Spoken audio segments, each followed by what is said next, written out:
We have two. Great. Can you all hear me? Yes. I'm having problems with my volume. Okay, so this is a proclamation. Thanks, sir. Turn on the radio for me. County and Mayor Recognition Day for homeless persons. Hang on a second, y'all. A second. You're not talking. Could you mute? That would really help us. Everybody should be muted except for Juan right now. And it looks like Pat Sweeney is an alien today, incognito. I don't know what's going on there, but okay. He's got the thermal camera is on. The thermal camera with he's a USGS quad. Yeah. So today our proclamation is County and Mayor Recognition Day for Homeless Persons Memorial Day. Whereas the winter poses extreme hardship for unsheltered and inadequately housed low-income individuals and families in Missoula, and whereas residents of Missoula will gather on the longest night of the year, December 21st, 2020, to honor and remember individuals experiencing homelessness who have died in our community and environs.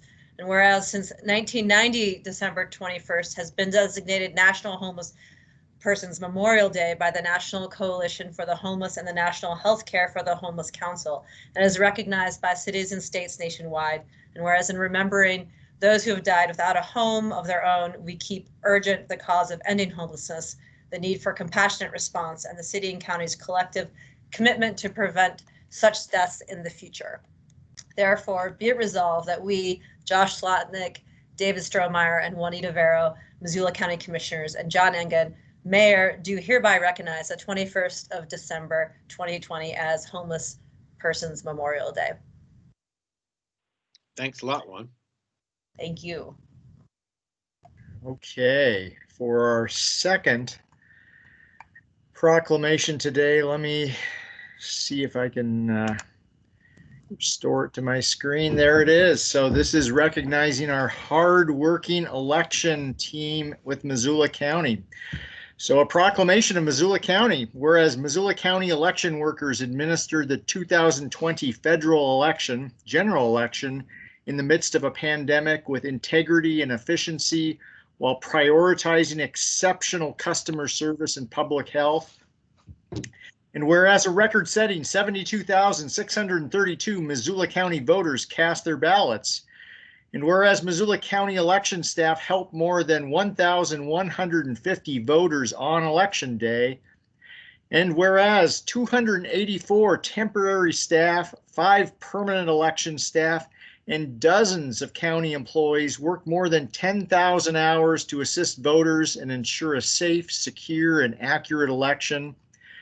And whereas election workers served voters at 11 ballot drop-off locations throughout the county on a cold November day, and whereas a record-setting number of I voted stickers were issued proudly by these hard-working public service servants, now therefore we, the Missoula Board of County Commissioners, do hereby recognize the hundreds of election workers who worked tirelessly to ensure every voter in Missoula County could safely cast their ballot with confidence in the midst of a pandemic, and invite all county residents to join us in recognizing these champions of democracy. Signed, Josh Slotnick, myself, Dave Strohmeyer, and Juanita Vero.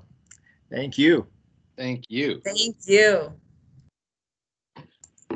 All right, I would like to let you all know about our current claims list. So these are received by the Commissioner's Office from November 25th to December 2nd. Claims totaling $1,874,408.34. If you are interested in how exactly that money was spent, you can find out on our website. So today we have 27 hearings. No, that's a joke. We have 7 hearings, but by 4:30 it will feel like 27. So the first hearing is a review of new information on the Macaulay Meadows subdivision, and our own Tim Worley from CAPS will present. Are you going to take public comment on items not on the agenda? Yes, sorry. Public comment on items not on the agenda. That sounded like one Fred Stewart, but sorry for missing that. That was one Fred Stewart. Thank you. Fred Stewart, 4675 South Avenue West in Missoula. And I'm speaking as a representative for the Target Range Homeowners Association, a topic not directly on the agenda but somewhat related. The Homeowners Association would like to strongly encourage the commissioners to approve the recommended zoning from the Target Range Neighborhood Plan. And we were asked by previous commissions to wait for some things to get done. Most recently, it was for the land use plan map update. That's been done for a little bit over a year now. So we would really like you to go ahead and get finished on the proposed zoning that was put forth in the neighborhood plan that was approved in 2010. And it would have been helpful to have that zoning in place for the item that you're going to be talking about next. Thank you very much. Thanks, Fred. Do we have other public comment on items not on the agenda?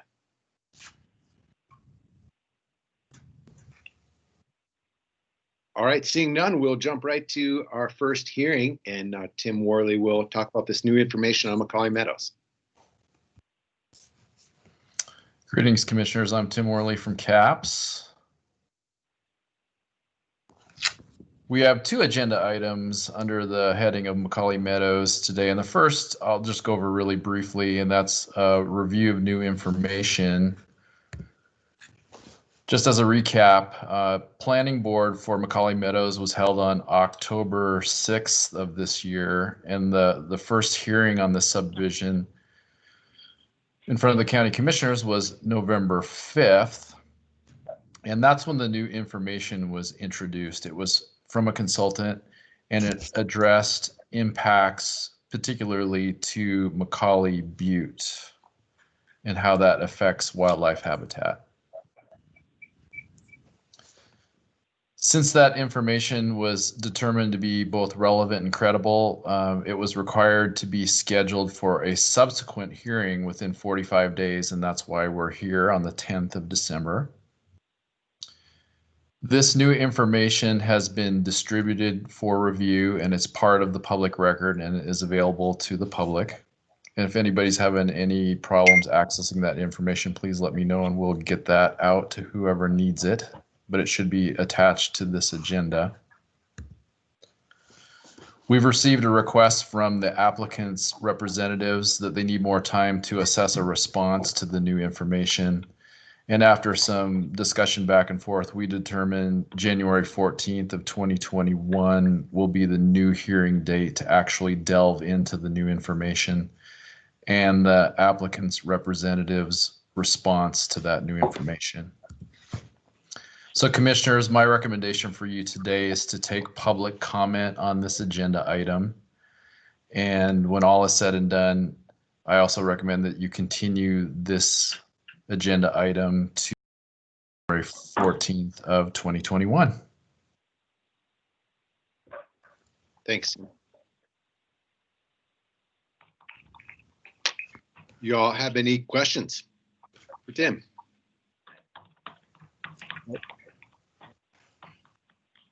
I guess at this point, I would just recommend, I think we have some folks on the call that either want to comment on the new information or on Macaulay Meadows proper, which is the next agenda item. So I would recommend just asking if anybody would like to comment, particularly on the new information that was introduced on the 5th of November. Thanks, Tim. Would anybody like to comment on the new information that was introduced on the 5th of November?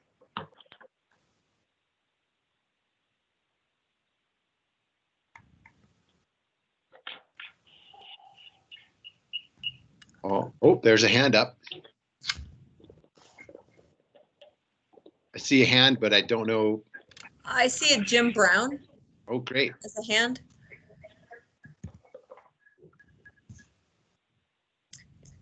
He's still muted though.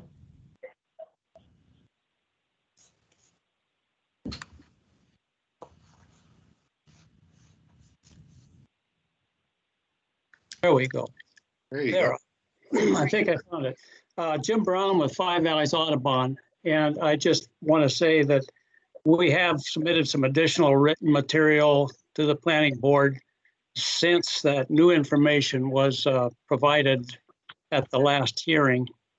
And I don't think I need to get into it now because I assume on the 14th you will want to get more into the details of the information. So I just wanted to point out we have submitted some, and we have read also some new information that's been submitted.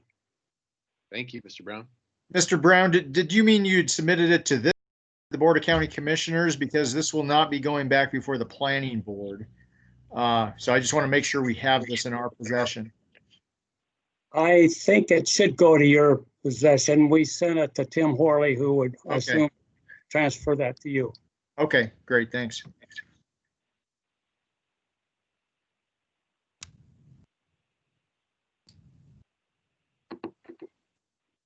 So do we need to do a motion on this to keep it open? What's I think a motion wouldn't hurt. I don't know what John Hart thinks, looking for his Josh, name. but a Okay. motion would work. I motion to extend the hearing to January 14th, 2021. Perfect. Yeah, I'll second that. Great. All in favor? Aye. Aye. Thanks a lot, Tim, for the guidance in that. You want to take us into the next one? Yeah, and the next one's really easy too, because it's obviously coupled with that first agenda item, and that is the Macaulay Meadows subdivision proper, which obviously would be heard at the same time as the new information. So on the January 14th agenda, you will see the new information item, and then you will see the item on Macaulay Meadows where you can have a fuller discussion on that subdivision. So I would recommend similarly for this agenda item that you open things up to public comment and then just essentially keep the hearing open till January 14th. Great. Thank you, Tim. We'll do just that. Would anybody like to comment from the public on Macaulay Meadows? And we will, knowing that we will be keeping this open till the 14th.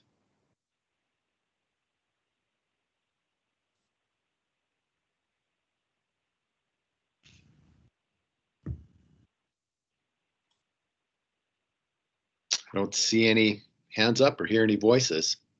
I think of George H. Hi, Okay. George Hi. Hirschenberger. Can you hear me? Oh, there you are. Yes, sir. Thank you. George. Hi. So I'm wondering, you say you're going to open it to public comment. Can I submit written material at the end of this week or early next week? Absolutely. Sure. Okay. Yep.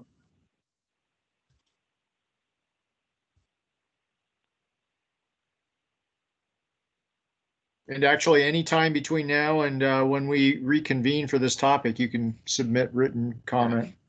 There is no deadline other than the meeting itself. All right. Okay.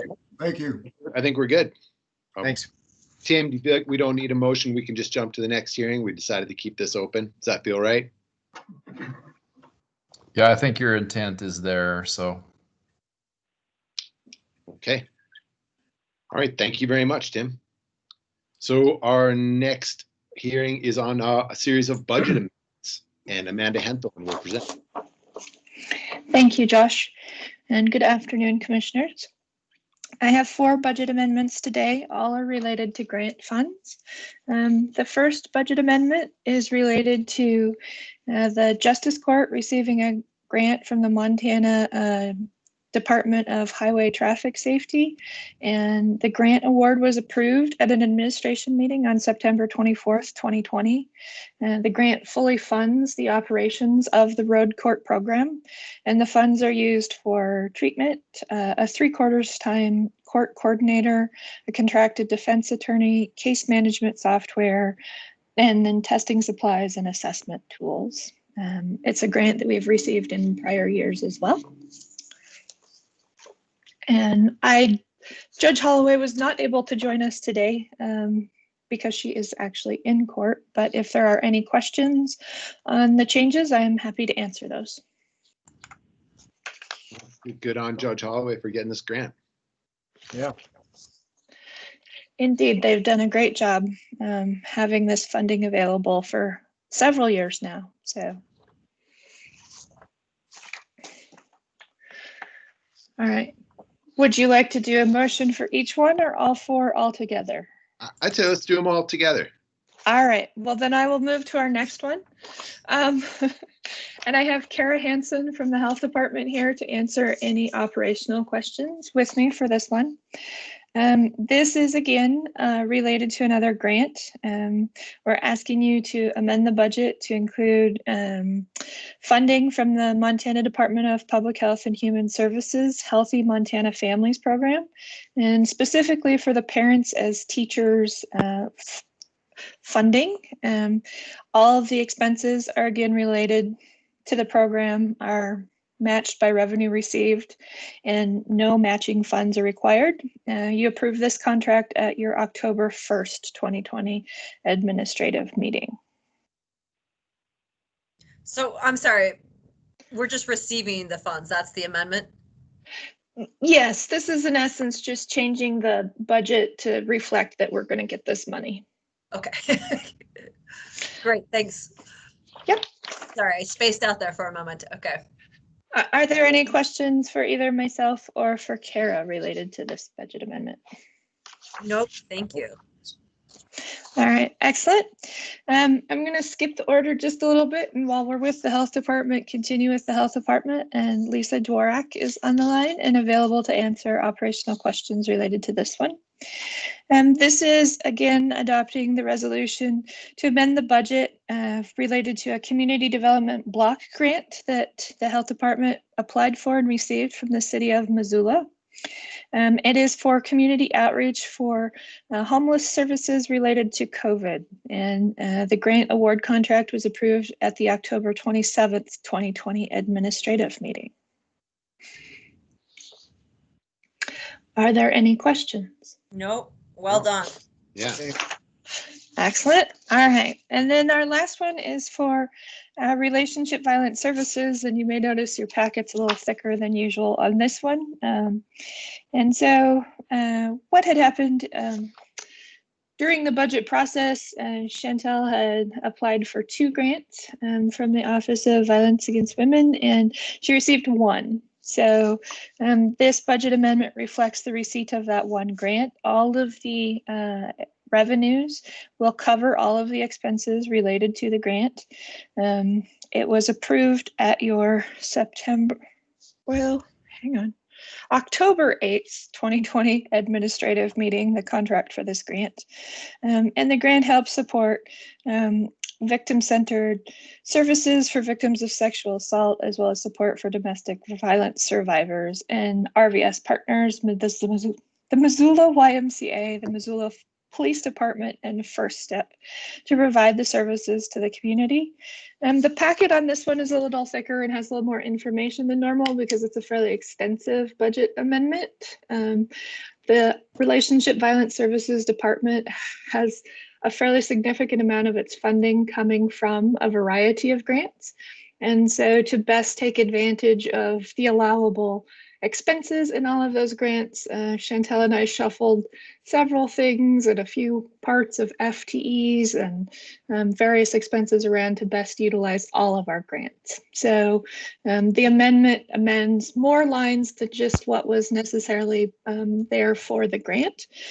So because of that, I also included a budget that compares what we approved and what we are proposing today. So that just gives a little bit more information because that giant line of coding can be less than fun to try and decipher. Okay. Are there any? That's impressive, Amanda. Oh my gosh, like Yeah. teasing out all those parcels. Oh my. Amanda, can you speak to the grant that was not received? It was one that I believe we typically have gotten in prior years, but the competition for it has certainly increased over time. And additionally, the funding just wasn't as available under the current federal administration and had been kind of, the overall pool had been shrunk. And so there wasn't as much money available and the process was more competitive. We are, I think, planning to keep applying for that particular grant and hopefully have a little bit better luck next year. And I think especially the unique approach that we are pursuing and that you guys have directed in terms of merging relationship violence services and the formerly CJCC will certainly provide some interesting information to include to hopefully help those grants in the future. So I guess where I'm going with that is it the case that we're able to maintain our current levels of staffing without the grant, and just how is our lack of success in garnering that one grant going to impact current programming? With the approval of the final budget, in order to keep staffing at its current levels, you had approved a transfer from the general fund of one-time funds to make sure that the staffing was sufficient.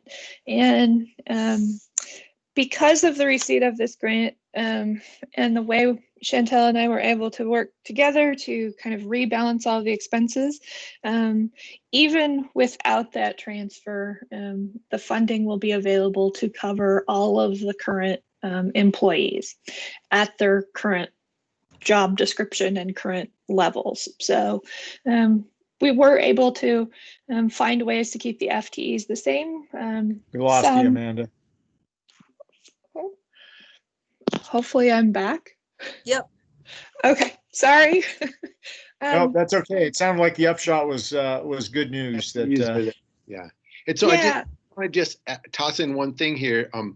The CJCC still exists as a committee. The Criminal Justice Coordinating Committee still exists as a group of people who represent areas across the spectrum of criminal justice. They still meet regularly, but as a division, it no longer exists. We've merged this with relationship violence services. Just for anybody listening, I want to clarify that. So the grant funding that we do have and the funding from the county and the city will cover all of these for this year. There just were some programmatic things that, we'll have to wait. And it'll be interesting after this year. I mean, we're going to have to, this is just for this year, correct?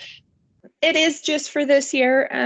One of the things that is part of this budget resolution is we reduced the dollar amount of the transfer from the general fund because it just wasn't as necessary. But we did keep a certain amount in there just in case there are issues related to COVID and the staff being able to get out and do their work. Because if you can't go do the work, you can't really bill the grant for the work. So that's a challenge in a variety of departments, but this one especially. So, yep. Thank you for that. Absolutely. Any other questions? Thanks. All right. If we could have a motion to approve those, I would be very grateful. You were awfully optimistic, Amanda, today that we're going to actually approve these. I would move that we approve the budget amendment resolutions. Second. Great. All in favor? Aye. Aye. Thanks a lot, Amanda. Thank you. Thank you. All right. Next up is Bailey Minich to talk to us about the Triple C Ranch. How about Fragrant Water Lily? Fragrant Water Lily. I jumped. Yeah. Thought you were going to skip me. Right. Fragrant Water Lily. Good afternoon, commissioners. For the record, Bryce Christians, Weed District Manager for the County Weed District. I have a presentation to share to take you on a little trip this afternoon. Are you seeing this? Yeah, it looks all right. Great. So just to give a little background, Montana noxious weed statute allows for weeds to be listed as a noxious weed either by rule of the Department of Agriculture as a statewide noxious weed or through a petition process and a public hearing by a county commission at the county level.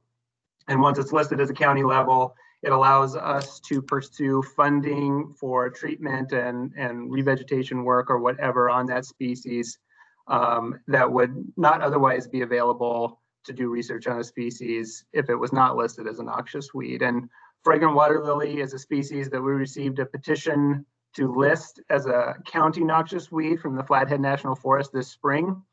And in an effort to figure out if that was something that the weed board was comfortable with and staff was comfortable with, we got some financial assistance from DNRC to do a survey of what was existent in Missoula County at this time, as well as do some research trials to see what herbicides would potentially work best to treat this species, given that there were a number of lakeshore homeowners in the Sealy Swan who were very interested in what the best control options were so they could access their docks. So this will kind of take us through what our findings were both for the population in Missoula County this last summer, what our initial results are for that herbicide trial, and then some future research that we're planning on doing to figure out what the actual impact and invasiveness level of this species are.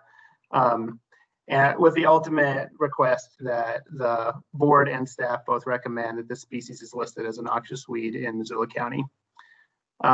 So just a little bit of history of this species. This goes back all the way to the 1700s as a species that was of interest for horticulture trade. It is native to the East Coast, the Atlantic East Coast of the US, and was traded into Europe as early as the 1780s, 1790s, and they started to see spread as an invasive in a number of European countries at that time. The introduction into the Pacific Northwest probably occurred somewhere in the 1890s around an exposition at a World's Fair in Seattle, and from that we started to see populations pop up throughout the Pacific Northwest. Ours happened to show up on Salmon Lake at what is now known as Legendary Lodge. That lodge was originally built as Mowitza Lodge by one of the Copper Baron's sons. And so in the the teens or 20s, people that were associated with William Clark Jr. Really liked this lily and planted it in the bay just below the lodge if you're driving up towards Sealy Lake. This little patch on the left represents what the population looked like in the 1930s, and we got that information from aerial photography that was provided by folks that take care of the lodge. At this time, it's already spread to kind of fill up that whole bay, and you're starting to see little infestations pop up as seeds or other propagules float around that water body. The reason we wanted to do a larger survey of the population is that there are a number of sensitive lily-like species in the lakes and rivers of Missoula County, one being this water shield. It's a sensitive species, very similar if you're just driving by. It looks like lily pads, but it is a different species. We wanted to make sure that we knew where our threatened and sensitive species were, so we could provide that information as well to landowners or lakeshore owners to make sure that they were actually treating the invasive and not the native species that we want to protect. So very similar. You got, if you want to be a botany nerd, you got to turn it over. It doesn't, the stem attaches in the middle, and it doesn't have the type of sinus that makes the leaf look like a heart shape that you typically think of when you're thinking of water lilies. So if you want to ID this in the field, that's what you look for. Our distribution in Missoula County is really centered around Sealy Lake. We didn't find that anywhere else. So any other water body that folks were planning on treating, we didn't have to worry about this species coming into any kind of risk. The other more general native lily species that we have is the yellow pond lily. The leaves are extremely similar, so you really have to look at the flowers. The flowers have these very large yellow sepals, but if you're just seeing the pond lily pads in the early part of the year, you're not going to be able to differentiate this from the fragrant water lily. So it was important that we were able to go out when it was in full flower and map this out so we could again provide this information to lakeshore homeowners and make sure that they were actually treating the invasive and not the native species. This one's much more broadly spread, but like most native plants, you see it throughout the system, but you don't see it in very thick monoculture patches. It has a lot of other native aquatic vegetation growing with it, and it's not impacting the aquatic system the same way that an invasive would once it comes in. We also were concerned about a record of pygmy water lily that was originally collected from Salmon Lake in the 30s. After digging into the herbarium records, it appears that that was a mistaken identification of fragrant water lily. So again, fragrant water lily was really introduced fairly early, but it was still introduced. And so early botanists, when they found this species, they assumed it was the native and not the invasive. In the 80s, it was actually reclassified as the fragrant water lily, but we wanted to make sure that we didn't have any of these other threatened and sensitive species. So fragrant lily, very broad, classic lily flower, very aromatic, which is why it's called fragrant water lily. The native is kind of a pitiful looking thing with much fewer petals, doesn't smell as pretty. And we don't have any of these in Missoula County, larger patches in the backwaters of the Flathead River above Flathead Lake, but we didn't find any species or any populations in Missoula County.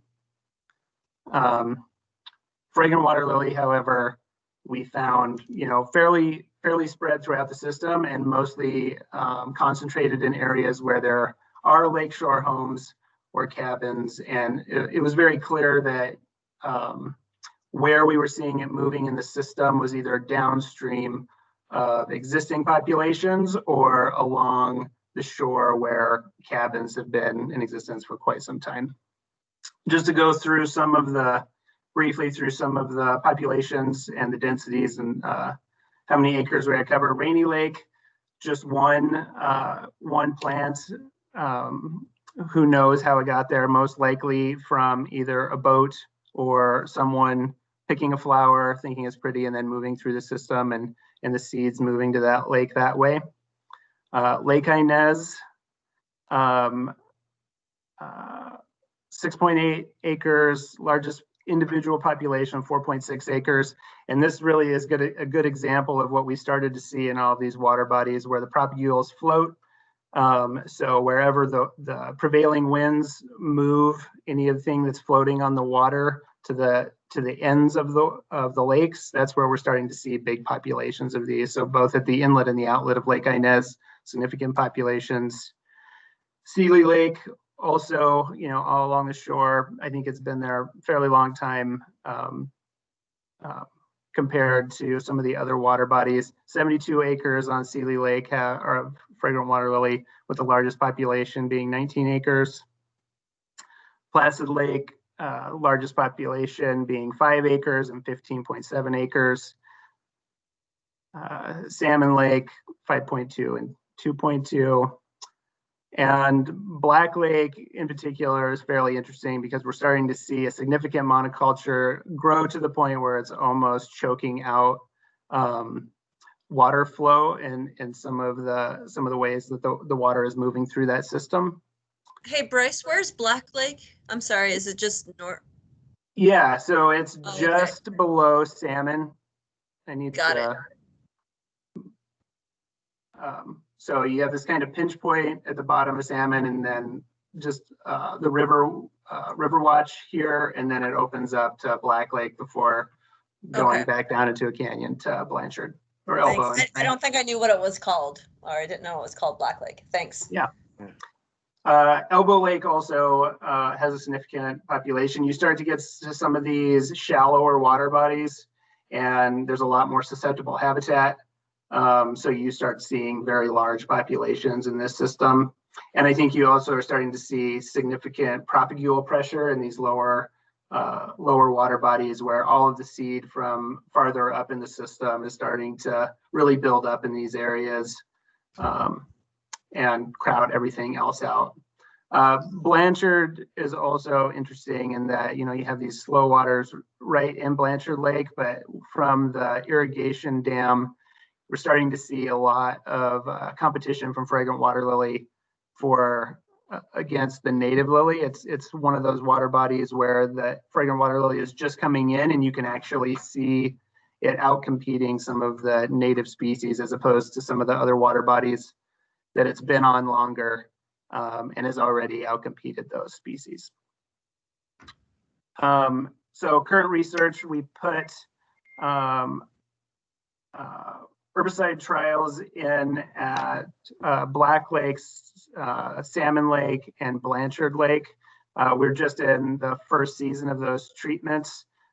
Chris Mascari is also on the call today, our prevention coordinator, and works with DEQ to make sure that we had all of our permitting in place in order to do those herbicide trials.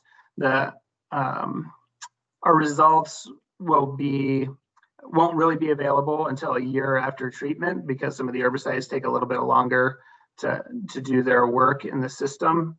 But by the end of next season, we should have strong herbicide recommendations to provide for any of these lakeshore homeowners and be able to provide them with the information that they need in order to get the required permits to put herbicides in the water. The herbicides that we selected were based on Army Corps of Engineer recommendations from their experiments, not in the Pacific Northwest. So we wanted to make sure that their recommendations matched our system to make sure that we weren't just basing it off information that people had done outside of our environment.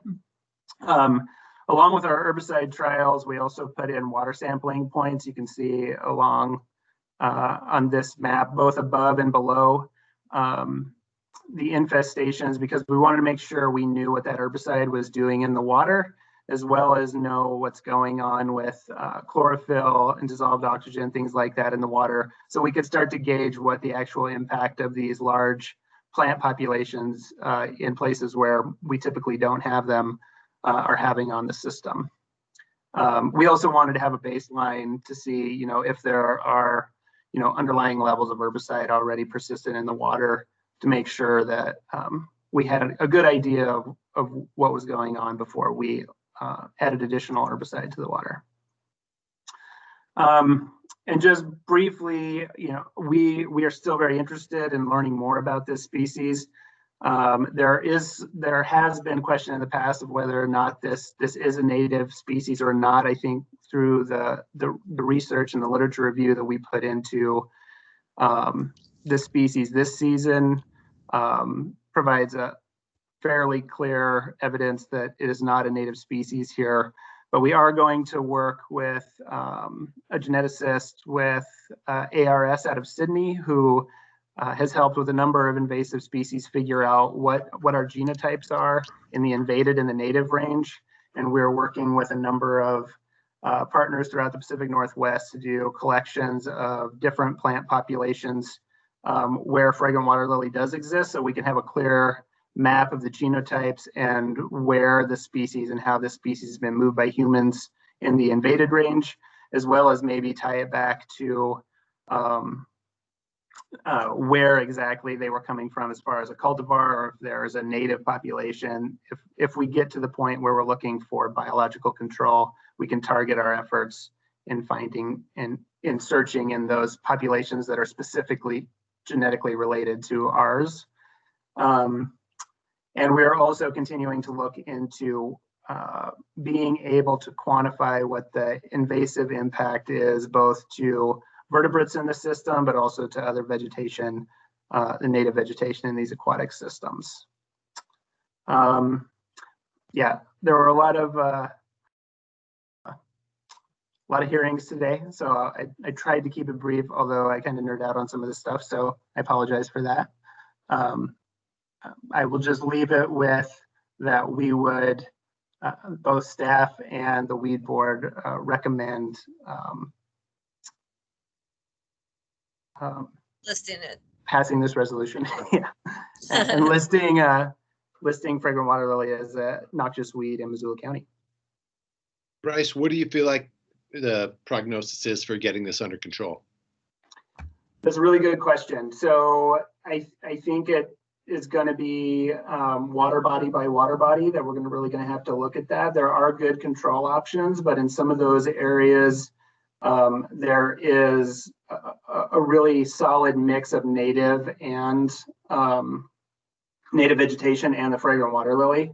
And so areas where we have monocultures, I think we have a really solid shot of actually eradicating it from those systems. I think it's going to be a little trickier once we get into areas where we have that type of mix. I think, I think one of the things that we're really interested in our research moving forward is having enough research plots where we can quantify what the actual impact is of the species, and then 2 years out treat half of those. So we also know what impact our treatments are having, because invasive weed treatments are essentially a disturbance in the system, and disturbance is something that invasive species typically thrive on. So we want to make sure that our cure isn't just as bad as the invasive by opening up a window for a secondary invader or something like that.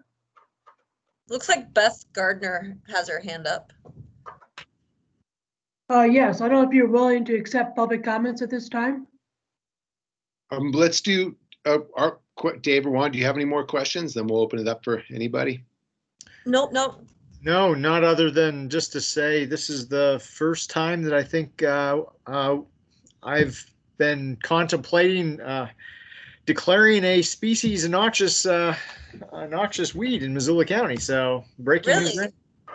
So Bryce, does this water lily fully outcompete the natives? That's what we've seen in the water bodies where it's persisted for a longer period of time. Part of our research that we're going to be moving forward with is really being able to track what that change in the system looks like. So that lower Blanchard portion, we'll have plots in there to be able to track what's actually going on and how quickly it actually replaces it. It definitely does replace it. We're just not sure how quickly it does.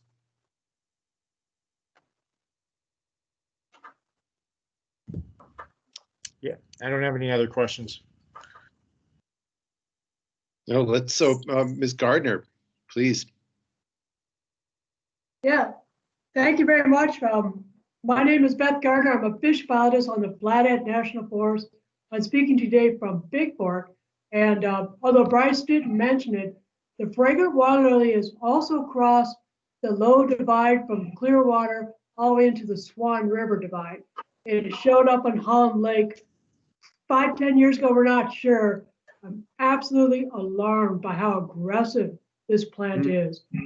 Profound alarm. And I have seen it outcompete, if you will, some native vegetation as it forms a solid mat in certain bays. And as a biologist, I'm concerned about this. Just like any lake, it's a closed system. You add something in, something has to go out. And I don't know the effects yet of what water lily will do, but I bet there's an effect. It's going to change something, probably the product productivity, which will probably affect the zooplankton, which then affects the forage fish and so on up the line. The scale of the impact will vary by lake by lake. I just urge you to please list this thing as a noxious weed.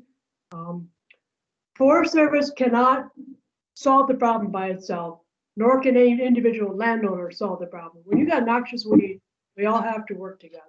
We have to do this as a team. So I just want to, again, offer support. I appreciate all the work Bryce and the Weed District have done so far on water lily. It's very commendable, and I urge you to list it. Thank you. Thank you. Great. We don't have any more questions. We could have a motion. Oh, we do have. We got Pat and Dick. Questions. I'm sorry, they're not popping up for me. So. Oh, Pat Sweeney. Hello, and thanks for taking my call. I apologize for my alien screen, so I took down the video. I have a problem with my computer. I'm a resident of the 9 Mile, and I frequently canoe in the Sealy Lake area. And I just want to add a little bit to what Bryce has said. I'm also a member of the Weed Board. One thing that Bryce did not mention is that he hasn't surveyed the outlets of either Sealy Lake, at least not to my knowledge, it wasn't in that presentation. The outlets of Sealy Lake, or even more disturbingly, Placid Lake. And this past fall, I went canoeing at Placid Lake, and I canoed under the bridge that's right next to the campground where there's a very large pond.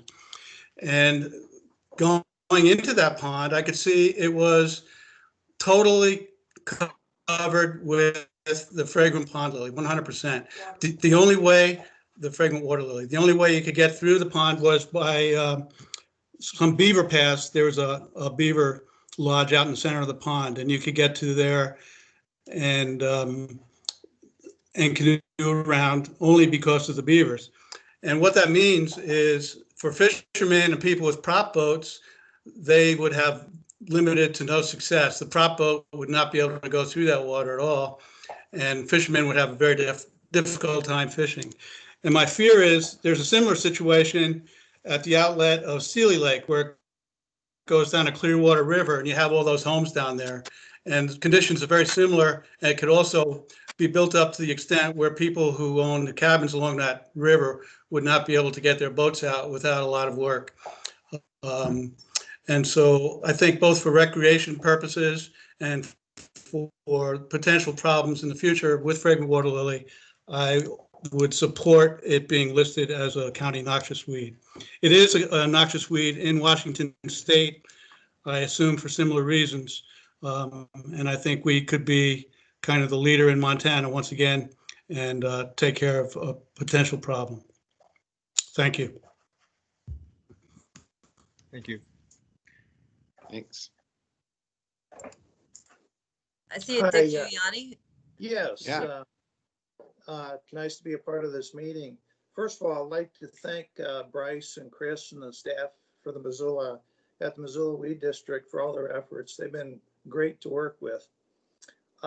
Bryce and Chris wrote a great article on the Healthy Acres publication about the adverse impacts of this particular water lily. And it does have a very negative impact on the ecosystem, and it affects recreational opportunities, as your previous guest mentioned, as far as fishing and boating.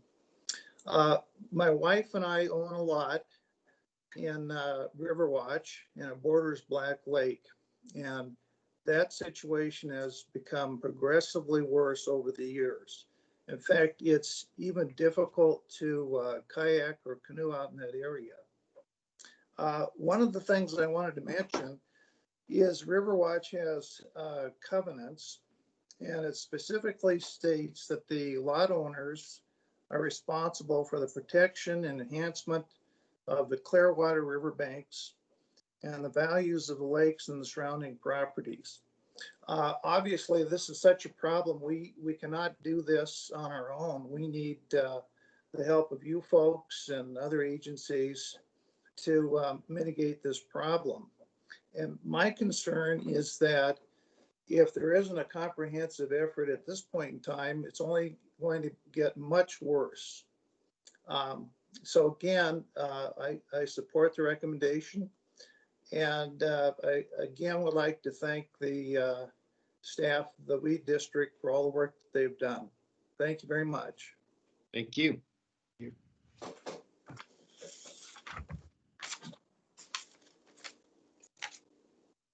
I don't see any other hands. Do you guys? No, I do not. Yeah, thanks, Bryce, for this presentation.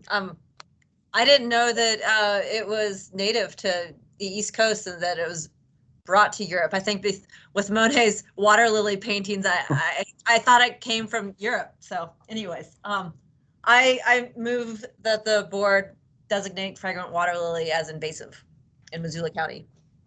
Second. I'm sorry, a noxious weed in Missoula County. That too. Second. Invasive and noxious. All right, all in favor? Aye. Aye. Go Yeah, kill Bryce. Yeah, thanks, Bryce, for the presentation. That was Yeah, it great. was really interesting. Yeah, thank you. So that will be available on our website. If you guys want to peruse it on your own time, it's available. Bryce, are there programs where landowners can reach out to you? Or I guess in this case, water owners, people who own a waterfront property, for help in dealing with this?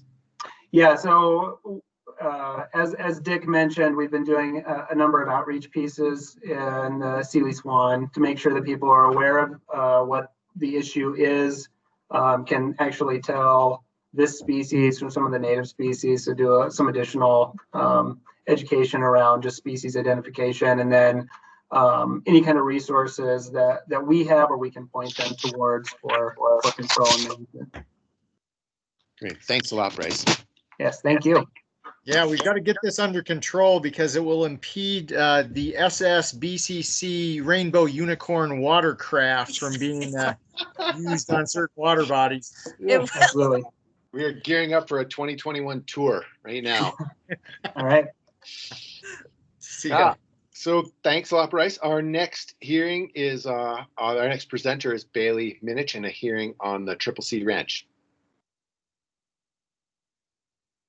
Sorry, I had myself muted there. Hopefully you guys can hear me. I'm going to hold the microphone closer to me compared to yesterday. Oops, I lost my screen here, my video.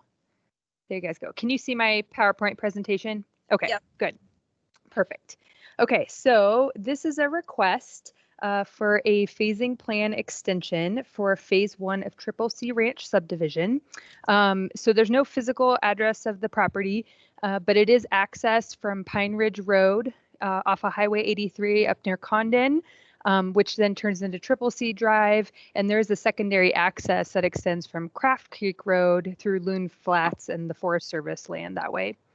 And I have a map here on the next page. Hopefully it'll go. There we go. So here's, so you can, I don't know if you can see my mouse here. Let me make sure you guys can see it.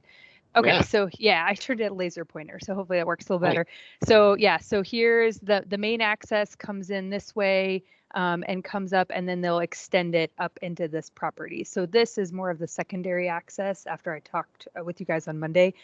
This is more of the secondary access that they, it is there, but it's not the main access that will be for the subdivision. So here is the preliminary plat that was approved, and I have another screenshot, but it shows the whole subdivision. And I can come back to this too throughout my presentation if you guys have questions. But this is the line of phase 1 is this portion, and phase 2 is this portion and goes further up for this lot 19. That's the biggest lot. The subdivision was approved as a phased 19 lot subdivision subject to 19 conditions in September of 2012. And I did have a note in my staff report. It was a typo in my staff report. I said attachment B, it's actually attachment C is the actual approval letter.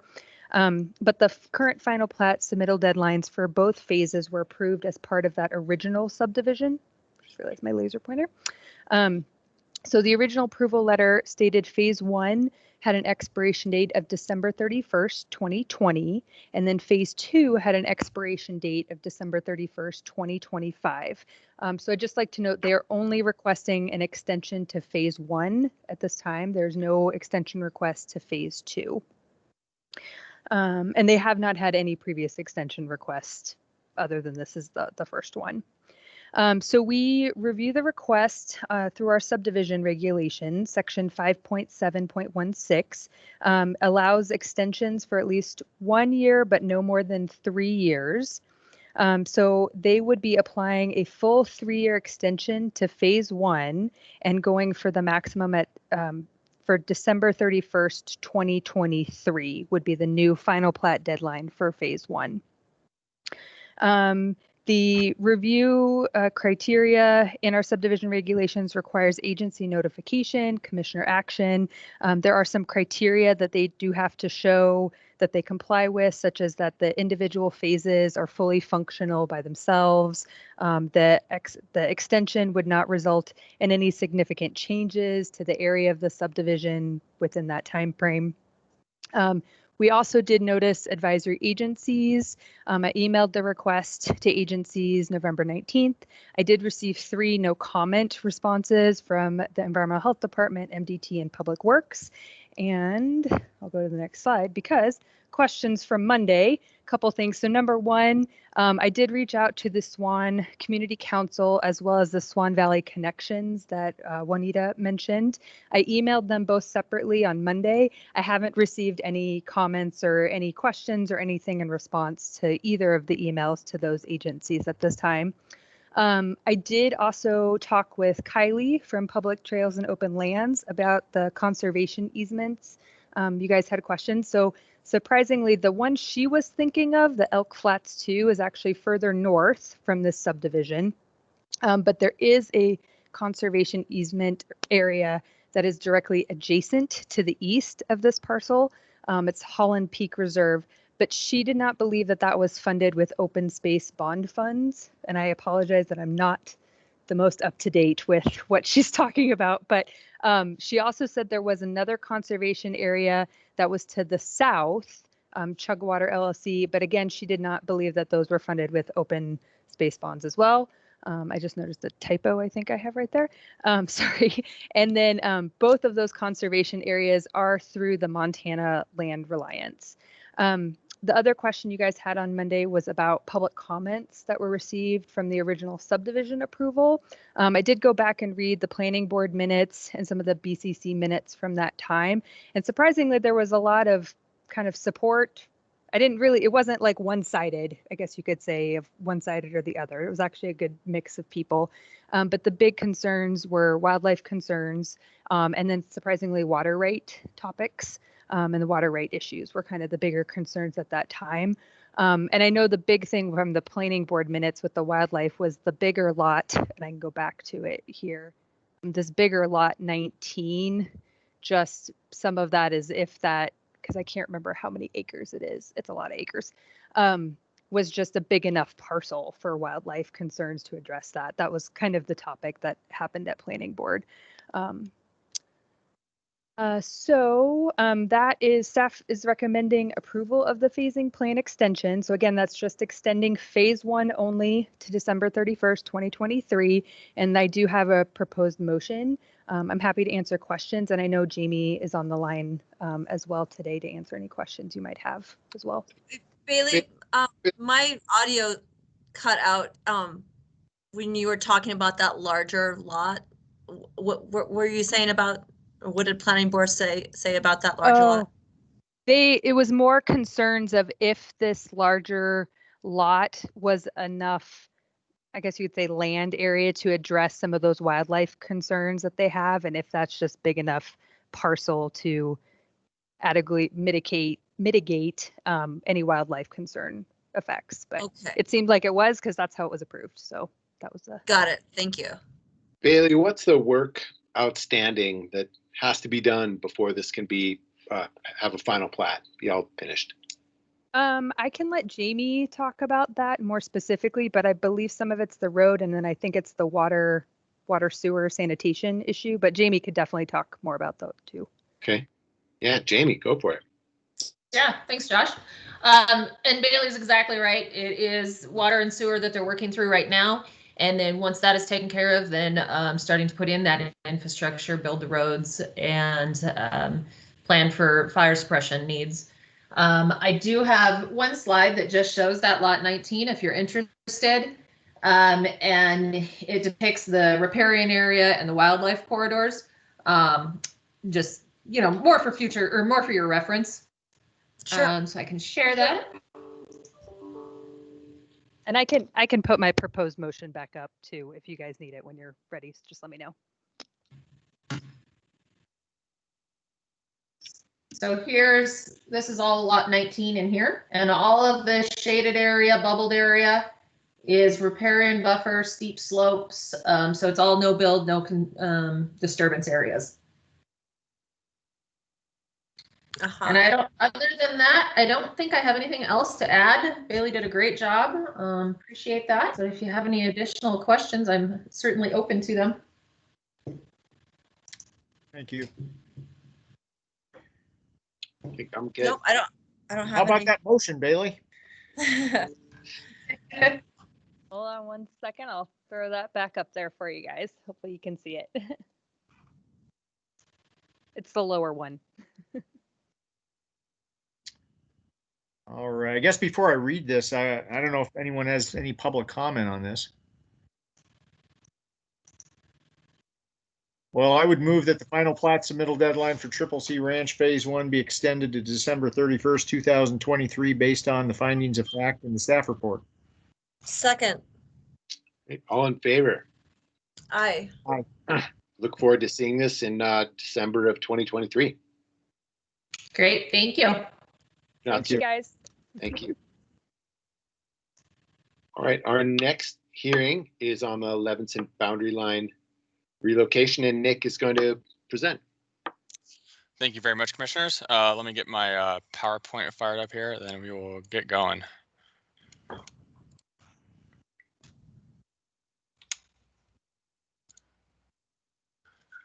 Can everyone see this? Yes. Great. Yep. So welcome today. We're going to talk about the boundary line relocation by the Levinsons. So today's request is from Shannon Levinson to use the boundary line relocation exemption to the Montana Subdivision and Plating Act. This proposal is to relocate the common boundary lines between 5 parcels. We're going to go into the location first. This boundary line relocation is on the Mineral County border, north of the Clark Fork River in the northwest corner of Missoula County. The current parcel acreage ranged from 293.8 acres to 1.8 acres. The 2002 Regional Land Use Guide designates these as open and resource. The recommended residential density is 1 dwelling unit per 40 acres. The proposed BLR would result in new parcel acreage going from 153 acres to 25 acres.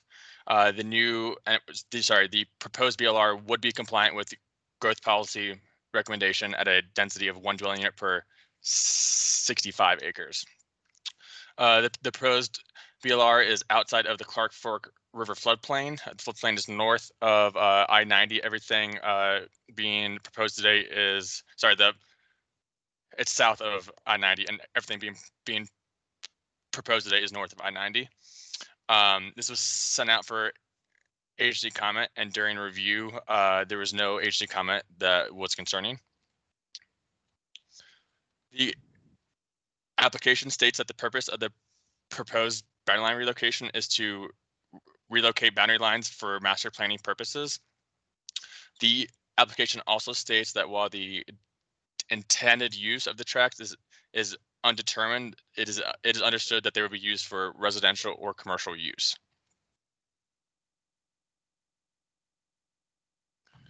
While reviewing for evasion criteria points, I found 3 general evasion criteria points that qualified for evasion criteria. I'm going to quickly go through those now. First one was general evasion criteria number 2, was the original tract transferred to the claimant within the past 2 years. This is applicable. The tracts were transferred to the claimant in 2019 via quitclaim deed. General evasion criteria point number 3, has the proposed division for this tract been previously denied under review of the MSPA or any other exemption? This is also applicable. A family transfer exemption was denied by Missoula County Commissioners on May 7th of 2020. Denial for this request was based on the intended financial gain of the family members without them residing on the parcels that they would be receiving. It was also discussed that the family transfer proposal may be better suited as a minor subdivision application. General evasion criteria point number 17. Are there existing violations on the property that will be made worse or left unremedied by the proposed division? This is applicable. Camp Satori is an unpermitted commercial camping operation that is currently in violation of Missoula County Health Department, Building Division, and Community and Planning Services regulations. Camp Satori is located on one of the parcels of the proposed BLR. The Levinsons have provided a letter indicating that they have canceled the lease for Camp Satori. Camp Satori's owners have indicated that they plan to remove the illegal structures and attempt the permitting process again in spring of 2021. Short today, but staff is recommending that the proposed BLR be approved. And I can go back to the proposed layout here as we go through questions. Great, thank you. Dave or Juan, do you guys have any questions?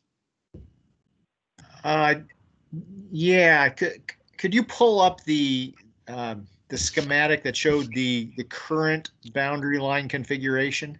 Yep. It's a little hard to read here. I tried to blow it up in the right-hand corner. Looking at. Yeah, so describe to me what it is we're looking at here. Why were these do not look like buildable lots? I just wonder how these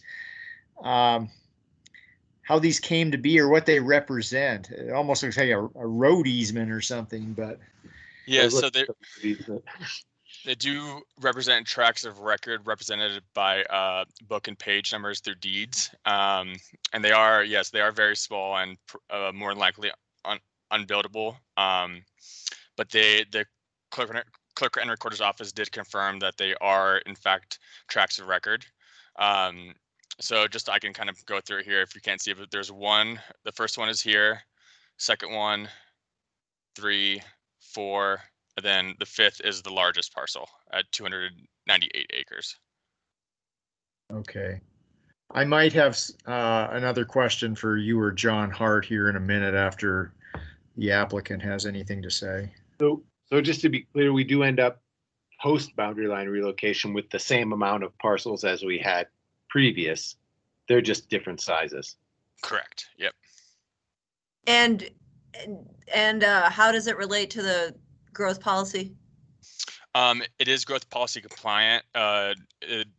Growth policy recommends 1 dwelling unit per 40 acres, and the proposed layout would be 1 dwelling unit per 60. Yes, I think 65 acres. Okay, thank you.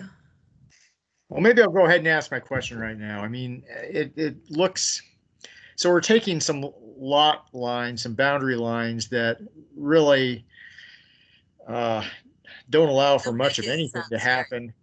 What's that? Nope, I'm sorry, keep going. Oh, anyway, we're taking boundary lines and these oddly configured parcels that who knows what the actual all of the ins and outs of how these came to be historically, but we're taking these, reconfiguring them into something that actually could be buildable. However, in the process, you are creating the potential for impacts that would typically be picked up during a minor subdivision process. So I think that was one of the reasons why back when we saw the earlier family transfer version of this, there was some concern on our part to run this through minor subdivision where those impacts would actually be determined and potentially mitigated. So the question I guess I have to you, John Hart, if you're lurking there, would be are there no limits in terms of as long as there are parcels of record with boundary lines, those could be reconfigured in virtually any fashion?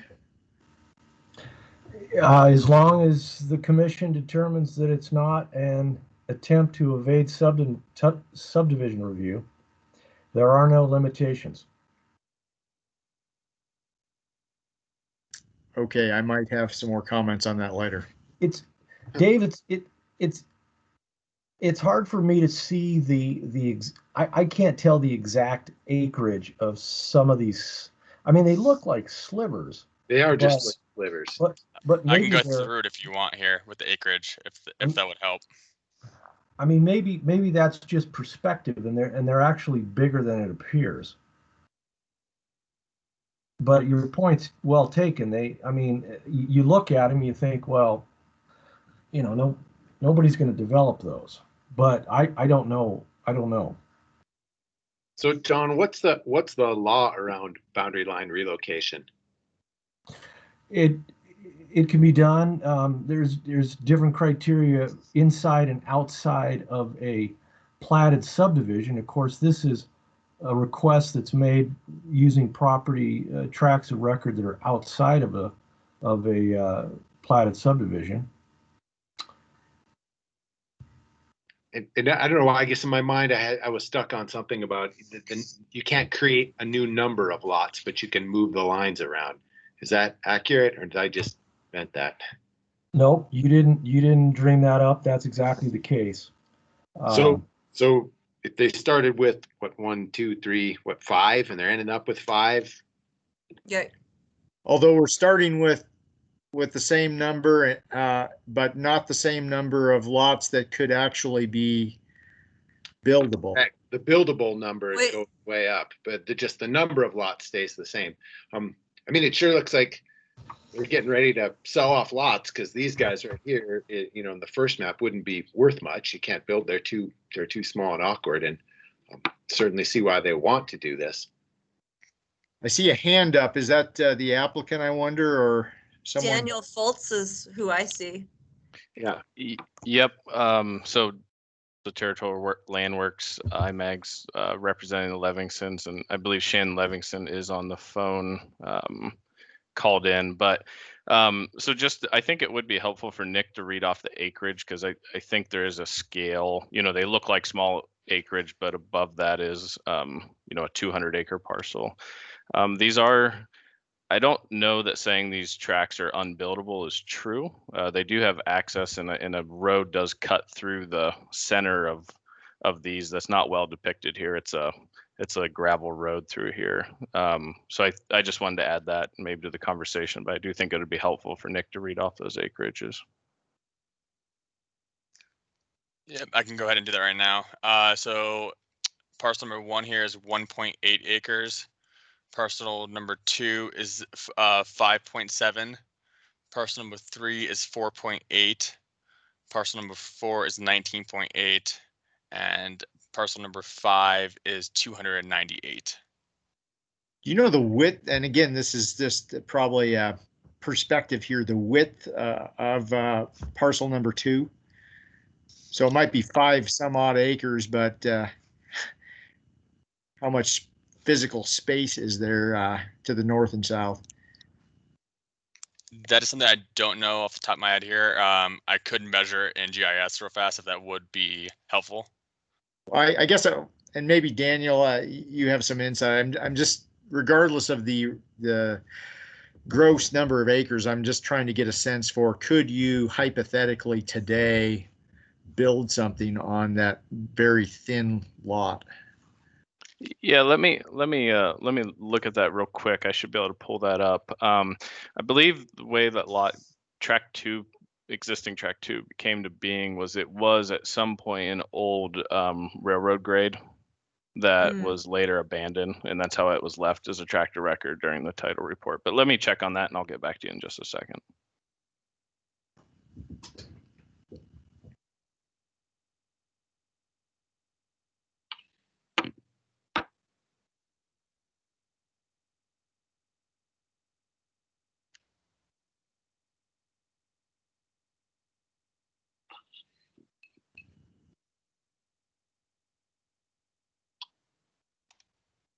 So it looks like it's approximately, I got about 240 feet wide based on our exhibit. So. Okay. Bigger than, or wider than I suspected. It's an old railroad. Is the one that looks like a road easement, is that the old railroad grade?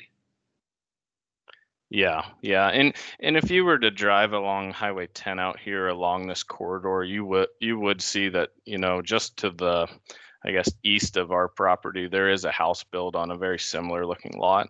So it's, like I said, I would recommend that we don't call these lots unbuildable, because there's really nothing preventing someone from building on these parcels here, right, as they currently are.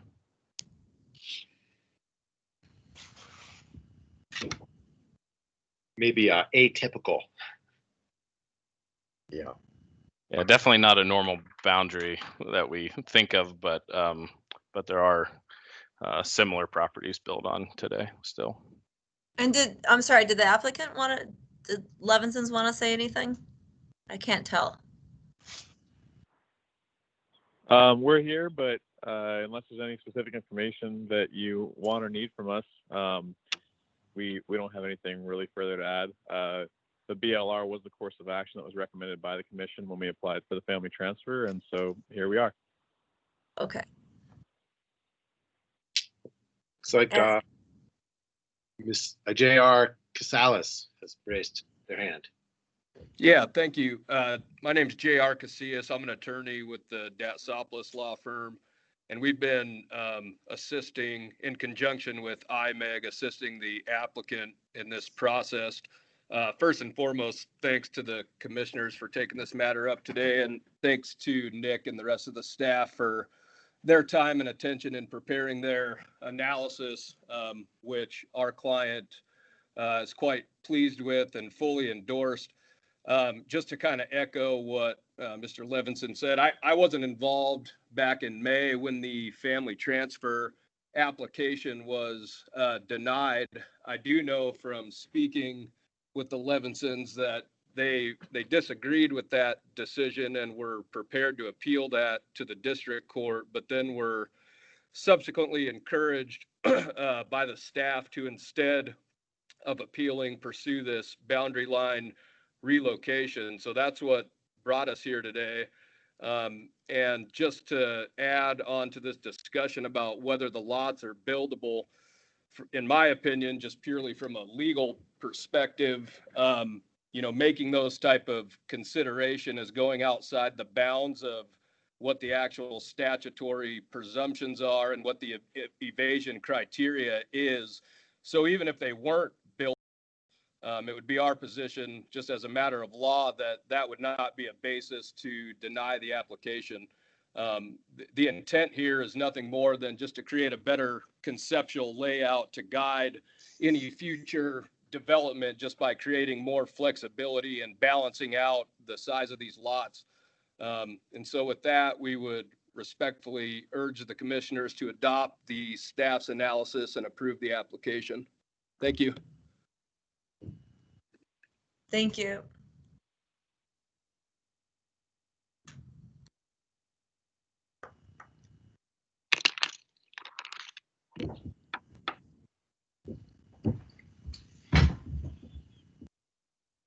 Any other questions or comments from anybody? Well, I would just say I would respectfully disagree entirely with the former speaker's position that if any of these lots, any of these tracts of record were unbuildable today, and I'm glad to get some clarification on that. I would have certainly been inclined to deny this, because I think that indeed is a evidence of an attempt to evade subdivision review, because the other cleanest option, in my opinion, would be minor subdivision, but and that's based on potential impacts that would be picked up during the subdivision review process that certainly would not be analyzed and mitigated for by simply rearranging boundary lines, even if it creates the identical same number of lots as or parcels as to what we have right now. But all of that said, I would be inclined to support today's motion. Which I guess we don't have a motion yet. So there we go. Is that your motion? Yep. It could, yeah, there it is. So I would move that the request by Shannon Levinson to utilize the boundary line relocation exemption as presented in the exemption application and affidavit be approved. Second. All in favor? Aye. Thanks, Nick. Thank you. Thank you. Thanks, guests. Thank you, Nick and Commissioner. We appreciate the time and effort here. All right, Nick, you're up next as well. Okay, round two. Let me get this next PowerPoint going and going.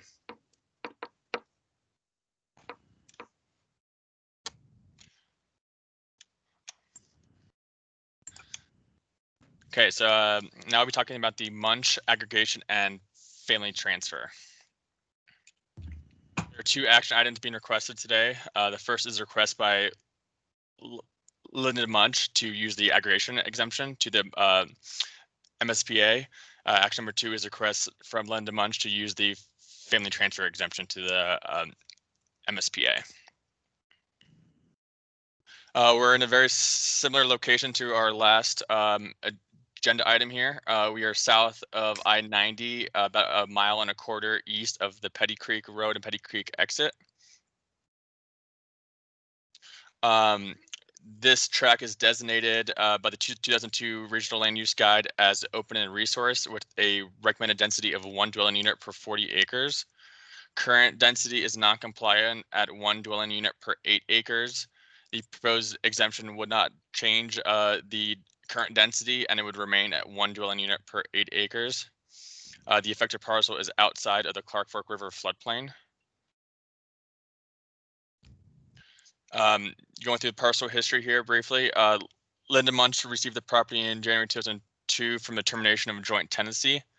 The tract was originally created in 1973 by COS 113. COS 113 created 10 total tracts of record, including tract D. Those tracts were exempt from review at the time due to their size being over 10 acres. The exemption application indicates that there are 2 residencies currently on the property. 28960 Switchback Drive is the place of residence for the family transfer recipient, Jason Munch. 30779 Switchback Drive is the place of residence for the grantor, Linda Munch. During agency comment, there were 2 notable comments provided. The first was from the surveying office, which asked for recorded easements for the Switchback Drive crossing the parcel and the driveway to 30779. The applicant has provided both easements. The second comment was from the clerk and recorder's office, which commented on 2 apparent tracts of record. We have recommended to the applicants that they amend their application to include the aggregation language, which they have done.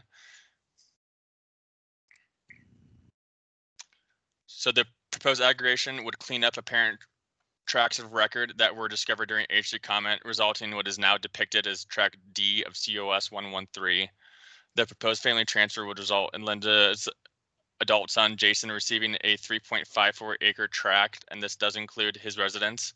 The claimant, Linda, would retain ownership of the remaining 12.58 acres to the south, proposed as D2, and this includes her place of residence. The application states that all tracts are intended to remain single-family residential. Oh, sorry, meant to stay on that one. While reviewing for rebuttable presumptions and general evasion criteria points, I found 2 general evasion criteria points that qualified for evasion criteria.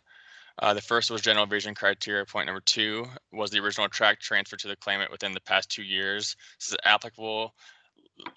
Linda Munch received the property in January 2020 in a termination of joint tenancy. General evasion criteria point number 14 is the proposed division incompatible with the growth policy. This is applicable. However, this, as I said earlier, the density will not change if the proposed family transfer were to be passed. We would still be at 1 dwelling unit per 8 acres, which is non-compliant, but also said will not change. Then now I will go over the family transfer questions with the claimant, Linda. Linda, are you on here today? Yes. Great. Can I ask you to please state your name for the record? Linda Munch. Thank you. Question number 1, did you buy the property with the intent of dividing it? No. Question number 2, do you or your transferees intend to transfer the property within the next year? No. Question number 3, have you talked to anyone at the county about going through subdivision review? No. Thank you. Linda's son is not a minor, so we will skip questions 4 and 5.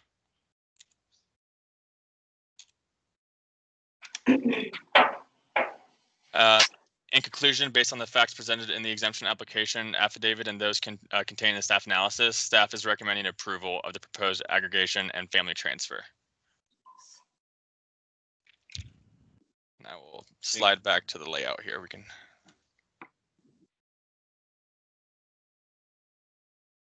So, Nick, can we take a quick look at what the map of what this would look like before aggregation and after? Yeah, I don't have an official map of that because it is something that they were not aware of. And generally, can you see my cursor? Yeah. So the apparent tracts of record would split down the center to approximately the switchback road, and then it would cut to the right here. So we would have one per track in this northeast corner. And then the track 2 would be everything below, and then the panhandle to the left, to the west. Taking 3 and turning them into 2, and but the split between two of them and one of them is pretty much the same as it was before. Yes. Line going east-west. Mm-hmm. Hence aggregation. Correct. It becomes 2. Yep. We determined that the best course of action as opposed to a BLR to remedy the situation. Great. Thank you. Mm-hmm. Dave or Juan, do you guys have questions? No, this seems cleaner. Yeah. So I move that the request by Linda Munch to utilize the aggregation exemption as presented in the exemption application affidavit be approved. Second. All in favor? Aye. Aye. Thanks. Good work, Nick. Thank you.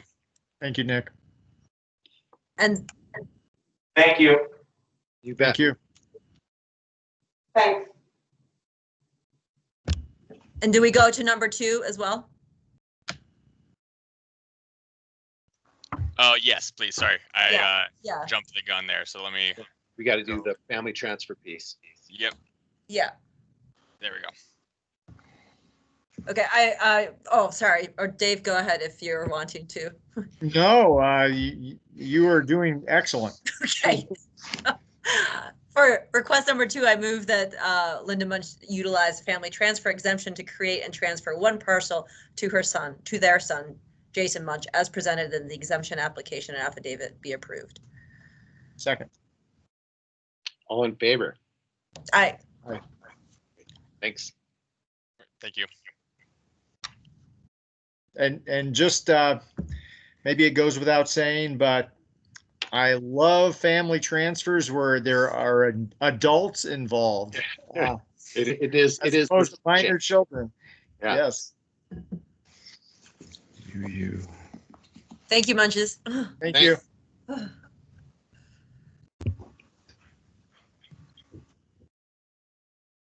Right.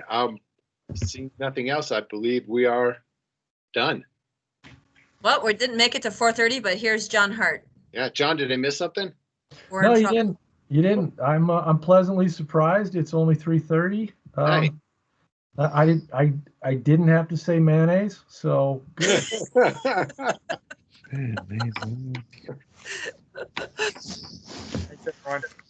Okay, thanks everyone. Yep, thanks everybody.